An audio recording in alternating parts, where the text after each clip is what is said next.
बखतपुरा स्वास्थ्य केंद्र पर युवक की लाश मिलने के मामले की जहां पुलिस जांच कर रही है, वहीं परिजनों ने पोस्टमार्टम के बाद उसका शव लेने से इनकार कर दिया। साथ ही 50 लाख के मुआवजे और परिवार के एक व्यक्ति को सरकारी नौकरी की मांग उठाई।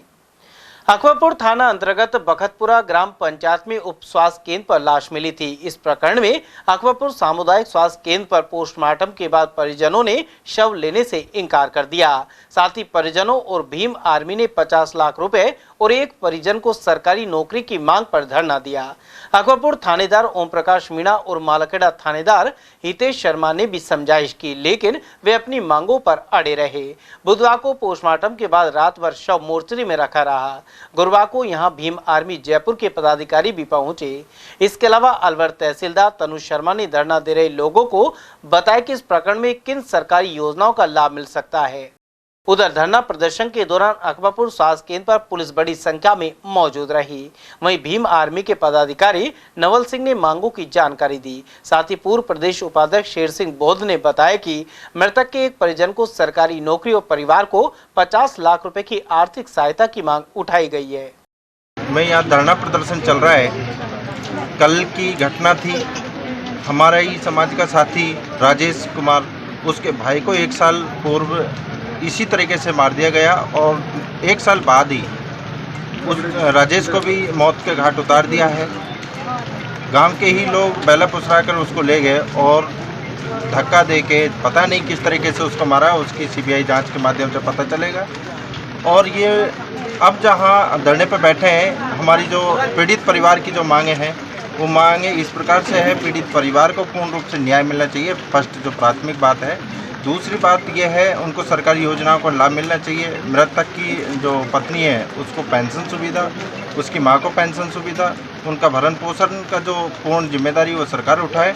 इसके अलावा सीबीआई जांच हो इस मामले की, क्योंकि संगीन मामला 1 साल पहले हो चुका और 1 साल बाद भी हो चुका और आने वाले टाइम में भी इस तरह की जो धमकियाँ मिल रही हैं और प्रशासन के द्वारा उनको प्रोटेक्शन की सहायता उपलब्ध कराई जाए और उनको आर्थिक सहयोग भी दिया जाए। इस तरीके से इन पीड़ित परिवार की जो मांगे हैं, इनका पूर्ण भरण पोषण हर तरीके की जिम्मेदारी सरकार को उठाना चाहिए। हमारी मांगे सबसे पहले तो मुजरिमों को पूर्णतः जल्द से जल्द अरेस्ट कर रखा है और जो लिप्त हैं उनको किया जाए। पहले भी इसी तरह की घटना हुई है, सेम इसी का भाई गुजरा है तो उसमें पहले राजीनामा करवा दिया गया, उनको भी सज़ा दी जाए।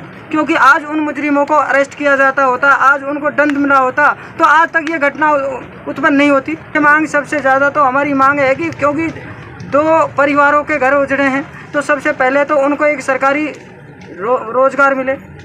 सरकारी के ये कहेंगे कि पढ़े लिखे नहीं है, तो आजकल तो सारे लोग क्योंकि संविदा रूपी में भी मिलते हैं ठीक ठाक, उस हिसाब से हमारे जो इसके घर वाले हैं उसको संविदा रूप से जॉब दी जाए, नौकरी दी जाए। जो बिल्कुल सब तरह से परेशान है तो उसको आर्थिक सहायता के रूप में ज़्यादा नहीं तो 50 लाख तो दिए जाए। बाद में प्रतिपक्ष नेता टीकाराम जूली मौके पर पहुंचे और उनके समझाने पर लोगों ने धरना समाप्त कर दिया। मर्डर के अंदर उसकी एफआईआर दर्ज हो गई है और जिस पे शक है उन लोगों को बैठाया भी है। मुकदमे में निष्पक्ष जांच हो, इसके लिए मैंने एसपी साहब से भी कहा है और परिवार को जो मदद हो सकती है उसके लिए कलेक्टर साहब से मैंने कहा है। और परिवार को पालनहार, पेंशन और सरकार की योजनाओं का जो भी लाभ है, बच्ची की एजुकेशन है, उन सब में मेरी पूरी मदद रहेगी। मान गए इस बात को लेकर और मैं समझता हूँ कि इसमें और भी किसी के पास अगर कोई सहयोग कर सकता है, कोई चीज़ बता सकता है तो बतानी चाहिए ताकि इस परिवार की मदद हो।